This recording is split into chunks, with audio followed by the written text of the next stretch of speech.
It is September 26th, 2021, and the second day of our week in Illinois starts at the Illinois Railway Museum outside of Union. I'm going to keep the introduction relatively short and sweet with this one, but I'll chip in with pieces of pertinent information as we explore the IRM. At the time of our visit, Main Street had begun to take form, although far from complete.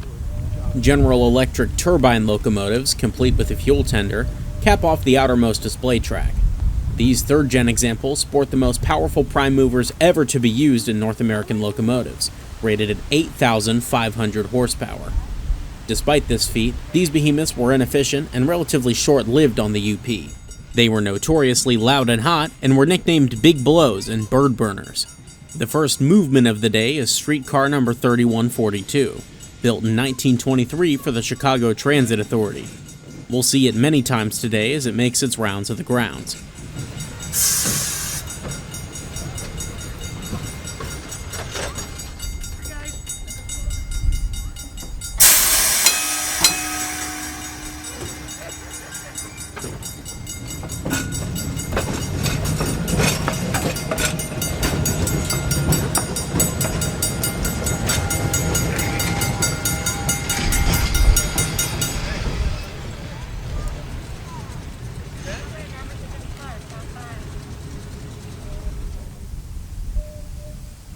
Green Bay and Western number 2407 is an Alco RSD-15, built in 1960 for the Santa Fe.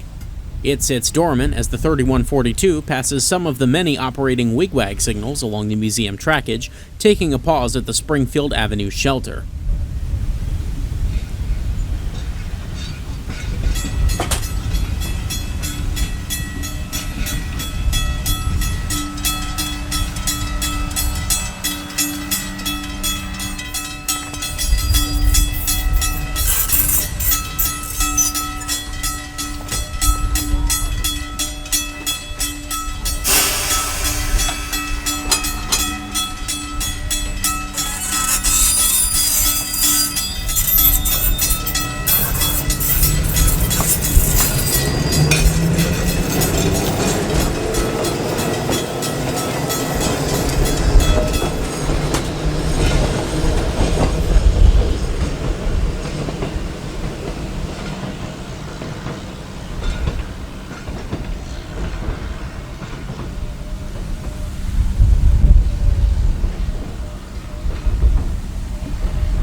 Chicago and Northwestern Crane 6363 was built to use steam power, but was later modernized with a diesel power plant. Since our visit in 2021, its restoration has come a long way.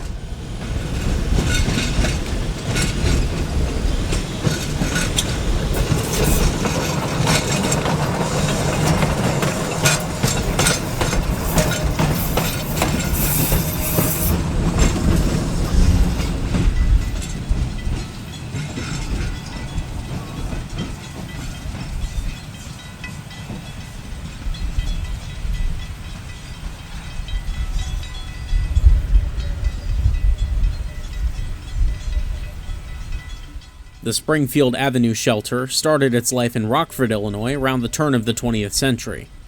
This small structure and hundreds like it served passengers for years along the numerous interurban lines of the Midwest.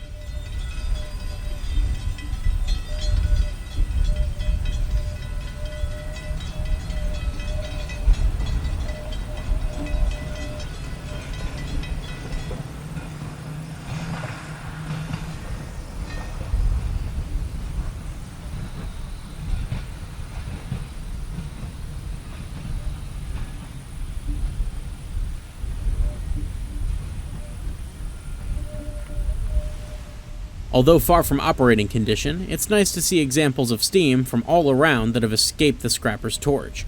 Frisco 210 number 1630 looms in the background contrastingly as it does operate.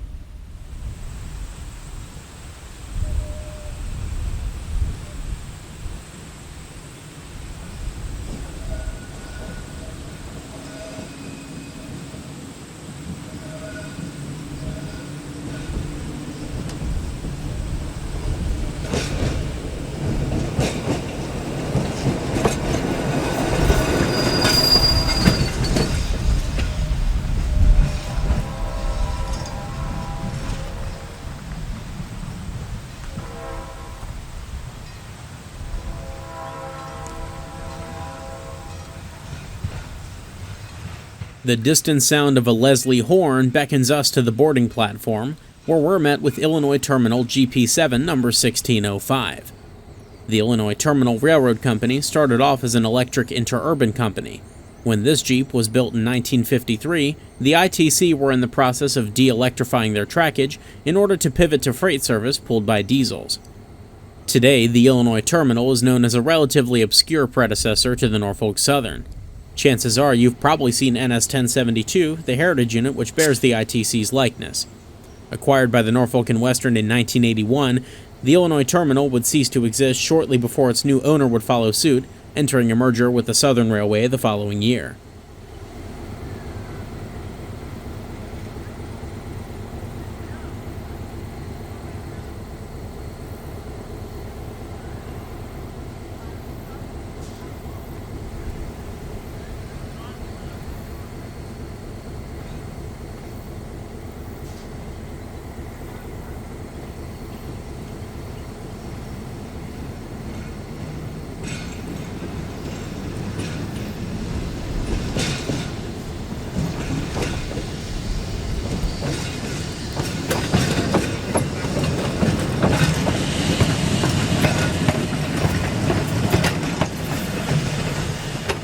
After the 3142 does another lap past us, we head a little closer to the blissful sound of an idling 16567 motor.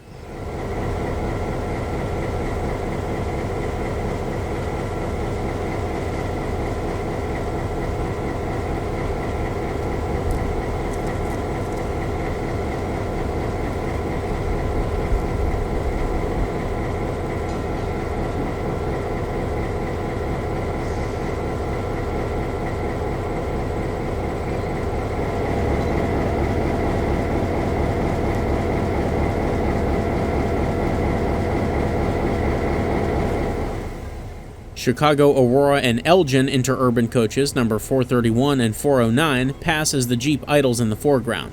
These heavyweights, built in 1927 and 23 respectively, were intended for high-speed service between Chicago and the Fox River Valley.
With a toot of the horn, CA&E 409 and 431 pull in and disembark in the minutes before 1601 gets underway. It's a promising sign as passengers start to board the coaches behind the Illinois Terminal Jeep. It will not be long before departure.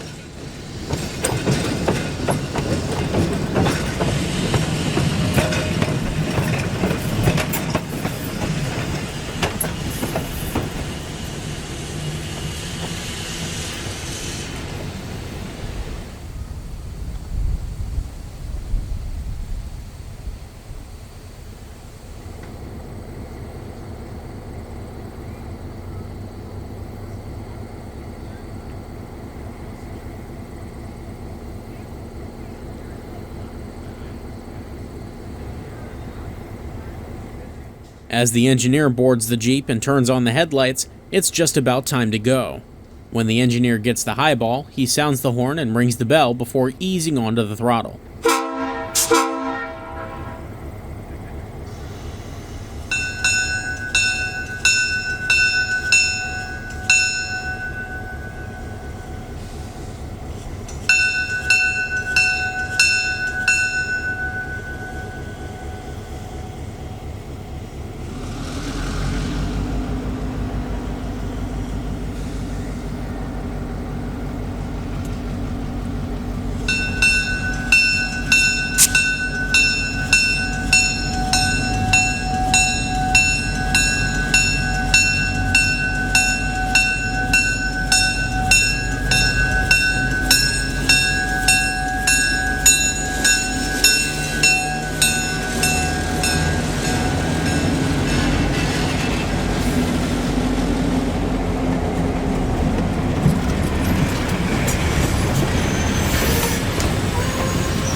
AT&SF number 92 is an FP45, practically a cow-body SD45 with extra space in the back for a steam generator. Originally numbered 102, it pulled the Santa Fe's premier passenger trains until Amtrak took over in 1971. After some time in blue and yellow, the FP45s were brought out to debut the Santa Fe's Superfleet program in fresh, redesigned war bonnet paint. They were also renumbered for a final time into the 90s to make room for the railroad's new GP60Ms. Distant cousin Chicago and Northwestern 6847 and SD40-2 only ever hauled freight before its donation to the IRM. SD40-2s were the best-selling locomotives of the 70s, and many continue to run on railroads across the U.S. The newest locomotive at the IRM is UP B40-8 number 1848. Built by GE in 1988, it was originally numbered 8049 for the Cotton Belt, a subsidiary of the Southern Pacific. Pictured here is a slightly closer cousin to number 92. Despite its BN lineage, it shares most of the same innards with its flashy counterpart.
Also among the IRM's impressive collection of diesels is BN-1.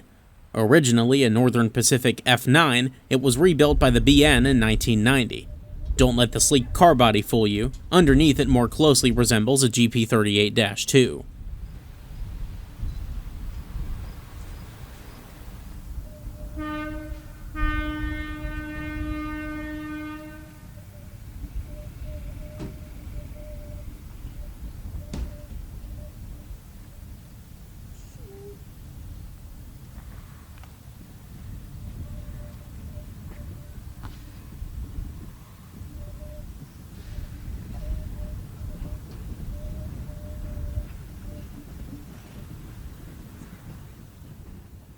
If the opportunity presents itself for you to visit the IRM, don't hesitate to do so. The museum's collection is vast and varied, with lots of operational equipment and plenty of track to run it on. The trains you've seen today in this video are just the tip of the iceberg. As the 409 and 431 pull up to the platform, it's time we bid the IRM farewell. The next video in the series will pick up where we left off today, where we enjoy an evening at the Rochelle Diamonds. Until then, thank you for watching and happy rail fanning.